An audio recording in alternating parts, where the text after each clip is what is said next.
सियापति रामचंद्र महाराज की, पवन सुत हनुमान की, उमापति महादेव की, सच्चिदानंद भगवान की, जगतियाँ जोतावाली माता की, नंगल व्याली गुरु महाराज की। ओम नमः पार्वती पते हर हर हर हर महादेव।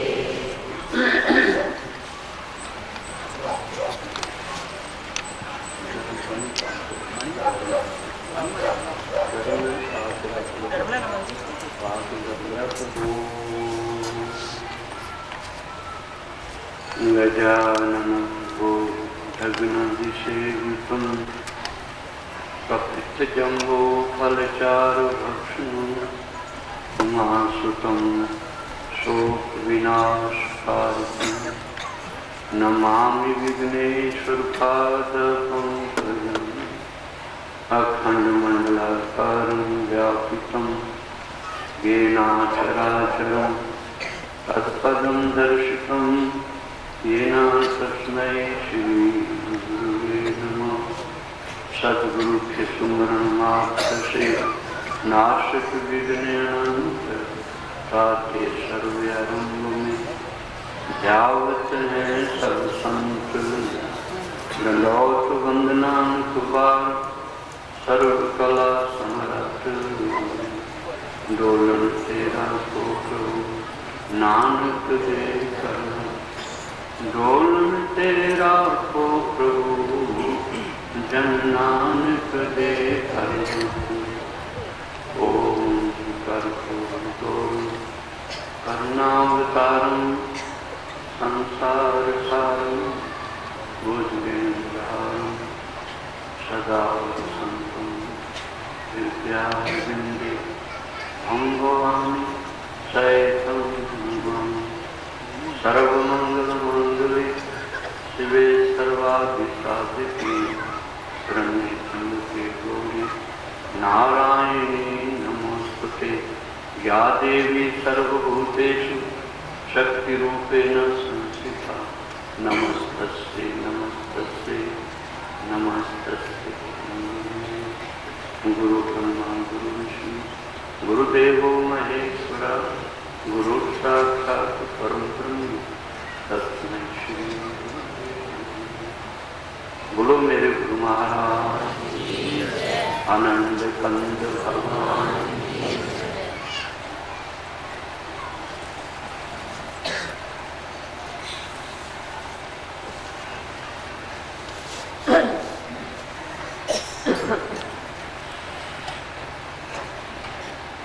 पवित्र करने के लिए बोलना हरिओम हरिओम। बड़े उत्साह से बड़ी लगन से ऊंचे स्वर से इस महामंत्र का उच्चारण करो। बोलो जी हरिओम हरिओम।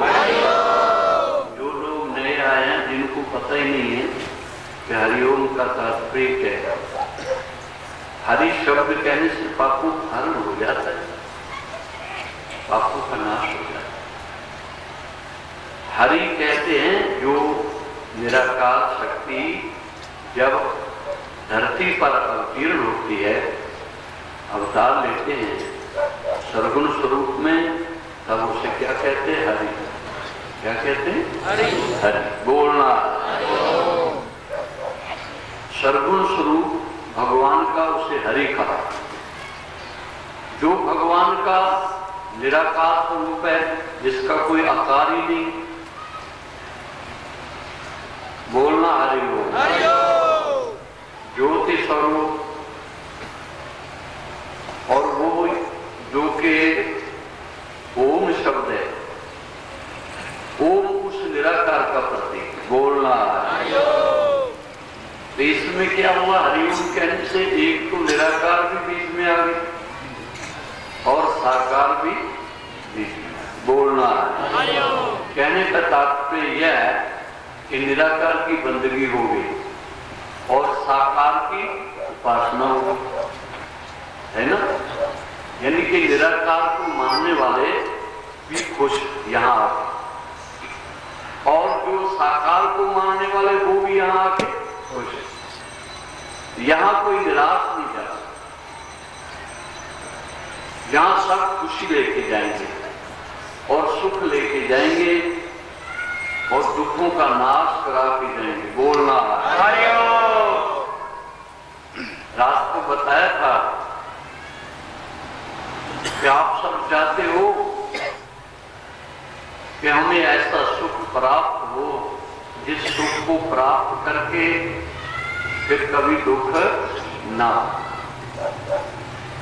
ऐसा सुख एक तत्ववेताओं से, ब्रह्मवेताओं से प्राप्त होता है जो ब्रह्म ज्ञानी है। अंधे ज्ञानियों से नहीं, श्राव ज्ञानियों से नहीं, युवा ज्ञानियों से नहीं। बोलना ब्रह्म ज्ञानी की व्याख्या सुखमनी साहब में 2 घंटे की है।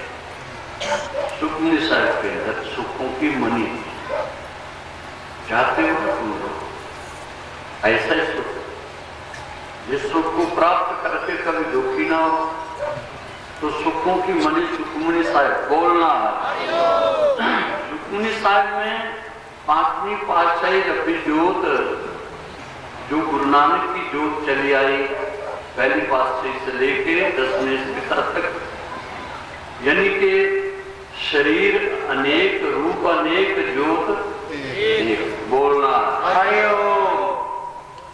एक ही जोत चली आई, इसीलिए कहा जाता है रबी जोत। बोलना गुरु अर्जुन देव की पावन वाणी, अमृतमय वाणी सुखमनी साहब 2 घंटे का पावन, उन्होंने सत्य सत्य करके बताया कि जीवो, है मनुष्यों, अगर आप सुख चाहते हो, शांति चाहते हो, तो उस नाम अमृत का पान करो, आत्म ज्ञान को प्राप्त करो, ब्रह्म ज्ञान को प्राप्त करो। और ब्रह्म ज्ञान वो तत्व का, परम तत्व का बोध आत्मवेता, ब्रह्मवेता, परम सन्यासी, ब्रह्म ज्ञानी गुरु से ही होता है। ऐसे जो परम संत हैं, उनका जो संग है वो किनको प्राप्त होता है? जिनका परम सौभाग्य। ऐसा सुखमनी साहब में 5वीं पातशाही गुरु अर्जुन देव ने फरमाया कि परम सौभाग्यशाली जीव को होता है जिसके बड़े भाग्य हो। ऐसा उन्होंने कहा। शराबियों का संग तो रोज होता है, वो काल की होता है ना। जो शराबी हैं वो काल की होती है।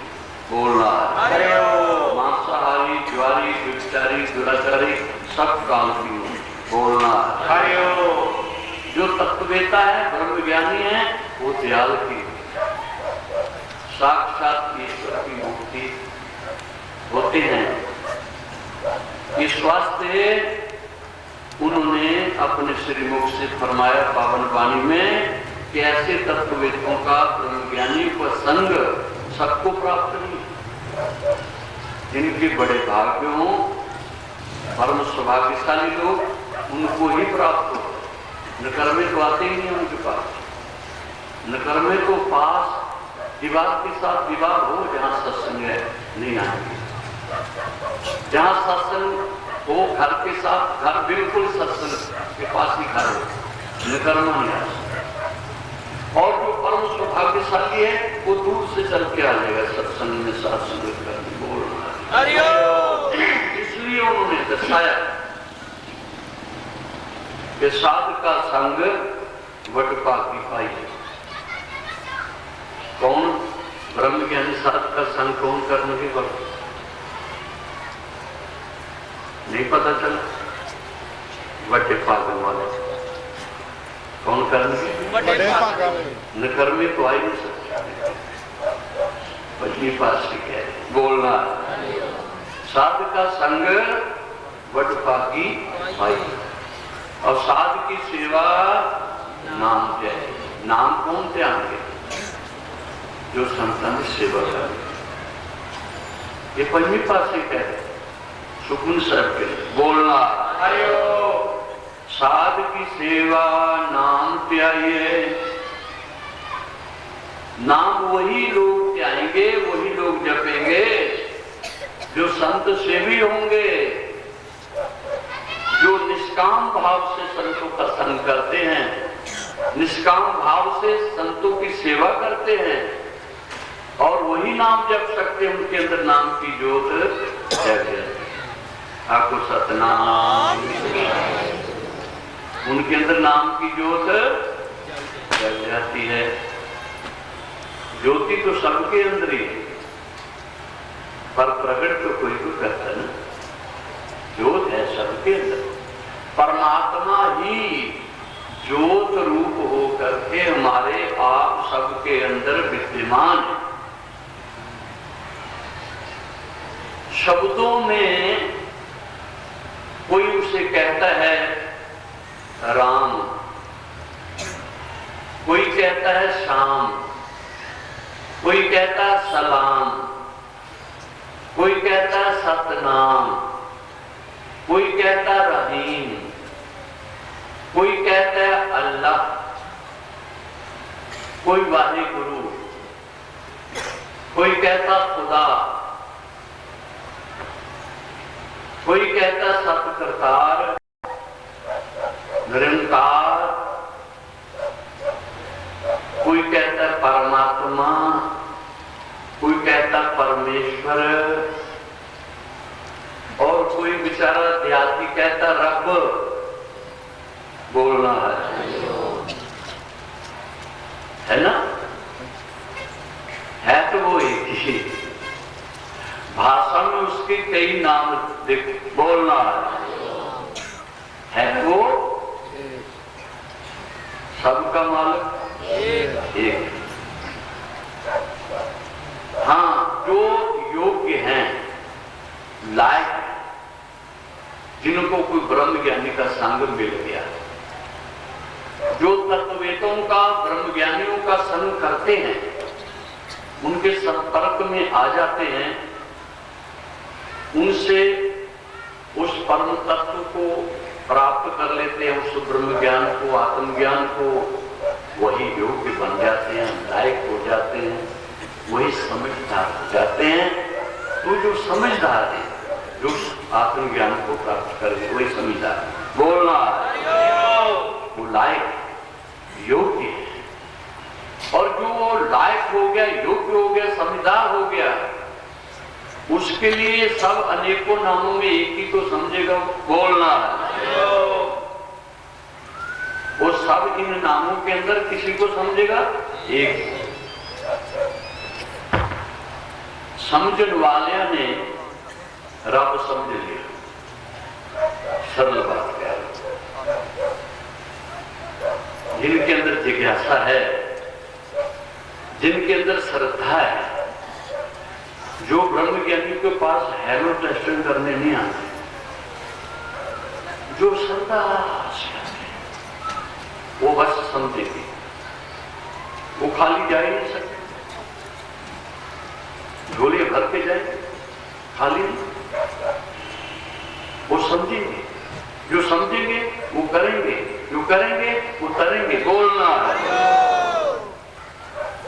क्योंकि महापुरुष तो अपना नाम रखते हैं और उनको भी जपाते हैं।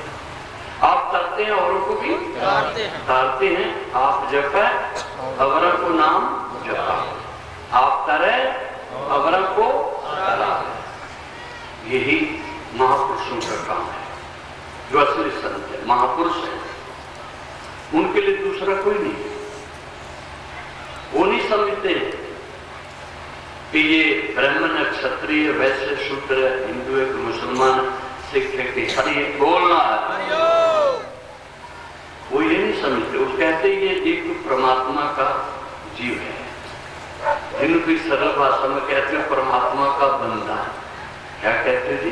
परमात्मा का बंदा है। बोलना तो सब एक ही है। अव्वल अल्लाह, नूर, कुदरत के सब बंदे। एक ही नूर तो सब जग उपजा, कौन भले कौन मंदे। आपको सतनाम श्री वाहिगुरु। ब्रह्म ज्ञानियों का ये सार मत है। बोलना अद्वैत मत, किसी से द्वेष नहीं, किसी से कोई द्वेष नहीं, किसी से कोई द्वैती नहीं।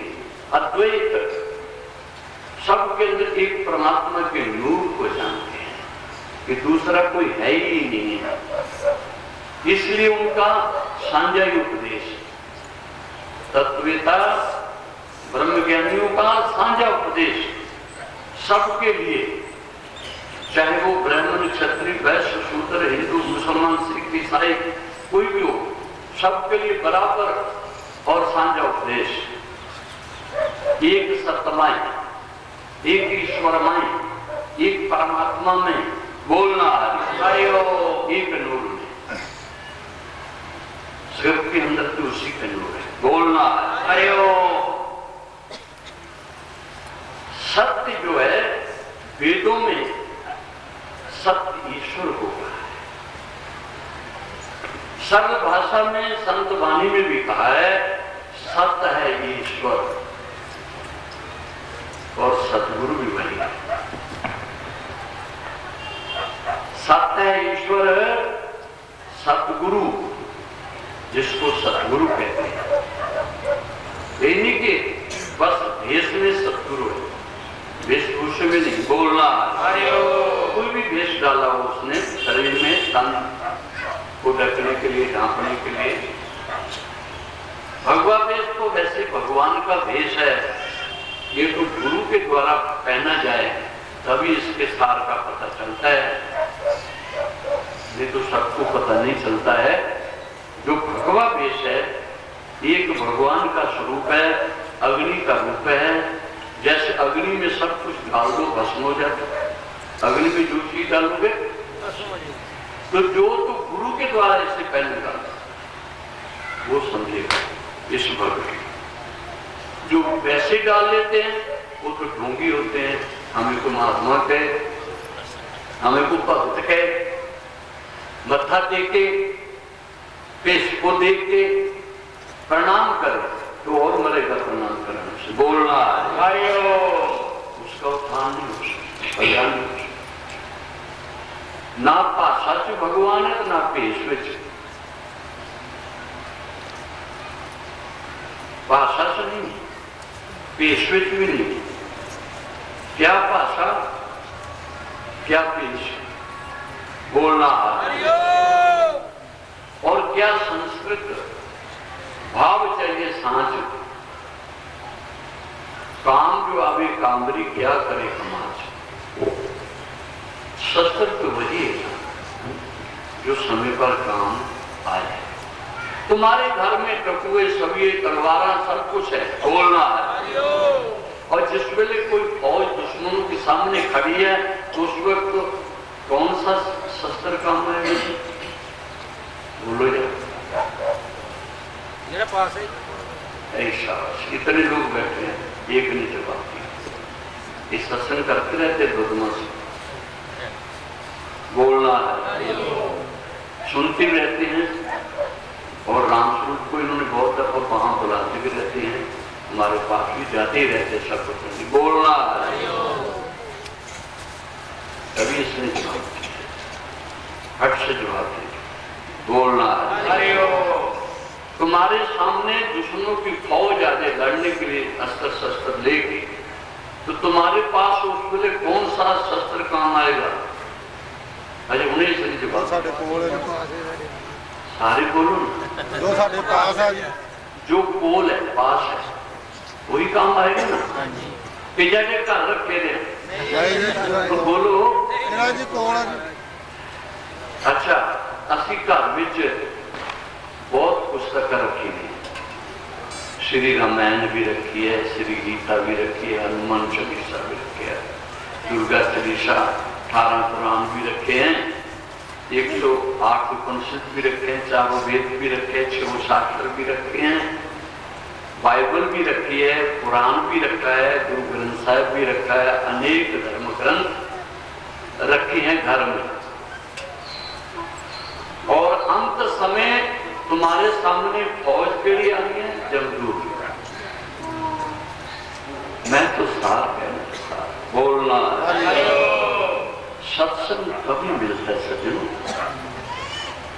कई लोग कहते हैं चलो सत्संग चलिए, माइयां क्या करती हैं, पैसे इकट्ठे बहाने पार्टियां बना लेती है ना, कभी वो डबले गुजारे, वो सत्संग थोड़ी है। बोलना माइयां चाहे पेट चार, बोलना है ना।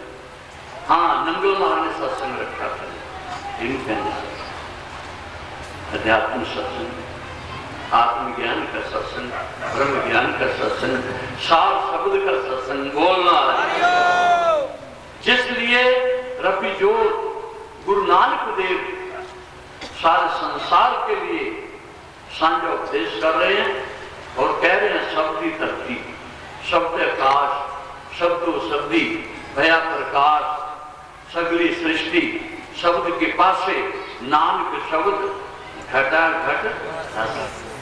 कोई घट सुनना है ही, सबके घट में वो शब्द प्राण गति से चल रहा, पर उन्हें कोई बिरला जानता। गुरु नानक देव ने बाणी से लिखा, कोटन में एक, कोई करोड़ों च एक ही जानता संतां च। बोलना केड़ा जेड़ा शब्द का भेद जानता, पर विज्ञानी संत। बोलना वो भेदी से फिर तुम जान सकते, उस भेदी से तुम भी जान सकते। सत्संग रखा था पर निभाया नहीं। मेरी परम जो रब जो मेरे सुदेव, मेरे प्राणेश्वर, प्राणाधार, मेरे सिर के ताज, सतगुरु नंगल ब्याला वाले, मेरे स्वयं सत्स्वरूप ब्रह्म स्वरूप पूज्यपाद सतगुरु हिरानंद जी महाराज, परम प्रबुद्धानी तत्ववेता, उन्होंने रखा था। जब हमारे सारे इकट्ठे होके बुजुर्ग आए, कहने लगे ये गंगा चलती रहे। गुरु महाराज जी ने कहा इनको हाथी को जब बांधना हो तो उनके लिए खुराक भी गोली होती है। बोलना हाथी को जब लाना के दरवाजे ऊंचे रखने पड़ेंगे। तो ये हमारे बुजुर्ग पता क्या कहते महाराज जी समझे, कहते ब्रह्मज्ञानी एक हाथी की तरह। बोलना और उनको बुलाओगे तो उनके पास तो संगत बहुत आएगी। जहां ब्रह्मज्ञानी जाएगा भला कौन नहीं आएगा, आएंगे कि नहीं? तो गुरु महाराज जी कहने लगे ब्रह्मज्ञानी है जैसे गुलाब का फूल। गुलाब के फूल में जब महक होती है, उस महक के लेने के लिए कौन बाबरा नहीं आएगा? और जिसने महक लेनी है तो वो तो जंगल में भी खिला होगा, तो लोग सफर करके जंगल में भी उस महक को लेने चले जाएंगे। बोलना ब्रह्म ज्ञानी जी को ऐसा गुलाब के फूल की तरह कहते हैं, वो आत्म सुगंधी देता रहता है। ब्रह्म ज्ञानी जो आत्मज्ञानी महापुरुष है, वो क्या देता है? आत्म की सुगंधी, आत्मज्ञान की, आत्मज्ञान देता है। तो जो उस आत्मज्ञान को चाहते हैं वो श्रद्धालु, श्रद्धावान, सच्चे जिज्ञासु भंवरे की तरह दौड़े चले आते हैं। मैंने वो सब संगत आएगी तो उनकी लंगर भी चाहिए। गुरु महाराज कहेंगे अगर मुझे बुलाओगे तो जो लोग आएंगे हमारे दर्शनों को और हमारे पास सत्संग सुनने के लिए, तो पेट तो उनके साथ में होगा। अभी जरा साउंड को देखो क्या कर रहा है।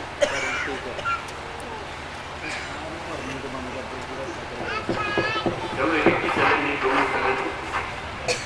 भाई जो लोग ऐसे गुरु महाराज हमारे पास आए, पेट को साथ लाएंगे, उनके लिए क्या पानी नहीं पूछोगे, उनको चाय दूध कुछ पूछोगे?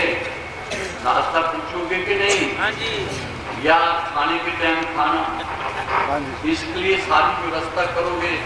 सर्दी के दिन बुलाओगे तो बिस्तरे भी इकट्ठे करने पड़ेंगे, उनके रहने के लिए जगह भी, घर घर कमरे लेने पड़ेंगे, कोई कमरा खाली कराना पड़ेगा। बोलना अरे ओ, तो ये सारे कहने लगे महाराज हम सब व्यवस्था करेंगे, आप कोई भी टाइम दो। पहले तो उन्होंने पौष महीने का टाइम देते रहे सर्दियों में, बाद में कहने लगे हमें साल का कोई त्योहार दो। इन्होंने त्योहार क्या मांगा? दीपावली का।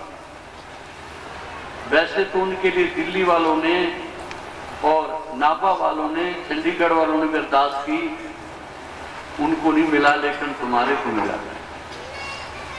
बोलना जी हरि ओम। कितने खुशकिस्मत हो आप लोग। वो बड़े बड़े सेठ, बड़े बड़े ऑफिसर जो लोग थे, उनको दीपावली का उत्सव और तुम्हारे को मिला, दुरंगल वालों को मिला। हर वर्ष वो दीपावली में आते थे। तो बोले, कहते हैं महाराज जी ये तो आपकी कृपा होगी, पर एक बात आपने कही दरवाजे ऊंचे। बोलना हरि। कहा दरवाजे ऊंचे का मतलब है दिल बड़ा बनाना पड़ेगा, कंजूस नहीं। कंजूस होके करोगे तो तुम संतों को नहीं बुला सकते। एक कहेगा मैं ग्राही देनी की कहे मैं नहीं देनी, और दूसरा पार्टी वखरे बना लेगा, दो चरमाइयां उधर कीर्तन करने शुरू कर देंगियां, दो उधर कर देंगियां, इकट्ठे होएंगे नहीं। वो अपनी ग्राही पास रखेंगी, कीर्तन वाली को अपने रखेगी, को उधर से रखेगी, को उधर से। बोलना हरिओम। यहाँ एक सत्संग मंडली बनाओ महाराज जी के, और ऐतवार सत्संग रखो। वो ऐतवार भी सत्संग ठीक नहीं, यहाँ दुरंगली चलता ही रहा। फिर इन्होंने प्रार्थना की कि महाराज जी ये जो जगह जहां आप बैठते हो, जहां उन आश्रम बना हुआ है, हमारे बुजुर्ग कहने लगे ये जगह आपके ही अर्पण है। बोला श्री गुरु महाराज की जय। हम सब मिलके मोहल्ले वाले जो हैं बुजुर्ग इकट्ठे होके अरदास कर रहे हैं कि हम आपको ये जगह दान करते हैं, बस यहाँ अध्यात्म ज्ञान की गंगा चलती रही। बोलना दीपावली का तो आप आना, लेकिन कोई संत महात्मा भी कोई यहाँ को आश्रम बनेगा, कोई संत रखोगे तो हम कुछ न कुछ दिन से आर संग्राम मस्या कुछ न कुछ हम अपने जो शरीर बनेगा, आटा दाना चावल या संतों को रोटी खिलाएंगे दिन त्योहार में। बोलना हरिओम। कहा तो बड़ी अच्छी बात है, ये तो नंगल प्याला घोगरा पिटियां और नरसोता। बोलना है उन 4-5 गांव ने प्रार्थना की थी कि महाराज जी 4-5 गांव के लोगों को और कहते बांट के 4 महात्मा को भेज दी जाए, चौने गांव में सुबह भिक्षा करी। बोलना बहाने से और कुछ दरबार में पहुंचा करे। तो वहां ऐसा होता था, कल तक हम भी भिक्षा मांगने जाते थे गुरु मान के आगे। बोलना तो ये दुरंगल वालों की भावना बड़ी अच्छी है, ठीक है। चलो यहाँ सत्संग घर बनेगा। पहले तो महाराज ने ये कहा कि तुम्हारे कोई मेहमान आते हैं तो यहाँ ही बैठते हैं, कोई बारात होती है तो यहाँ ही बैठती है, और फिर धूप सेकने को लिए तुम्हारे यही जगह है। ये तुम्हारे मोहल्ले के ये एक दिल का टुकड़ा ही है, जान ही है ये जगह। तो कहा महाराज जी जान वाले मुझे तो और की चाहिए। बोलना है नंदलाल भगत और पुल्ला भगत। बोलना है और साथ सियाने सियाने जैसे भक्त ज्ञानचंद जी, पनागिरी वाला भगत, फिर अपने हमारे ज्ञानचंद जो है, तेजराम वगैरह सारे मिलके, और उस वक्त हमारे बुजुर्ग पिताश्री भी थे। बोलना है और उन्होंने भी कहा कि इनको आगे करो। बोलना है ये भी एक शहर के मोहल्ले के एक मुखिया हैं, कोई भी कहते महाजनों में भी कोई लड़का लैदा होता है ना घर से,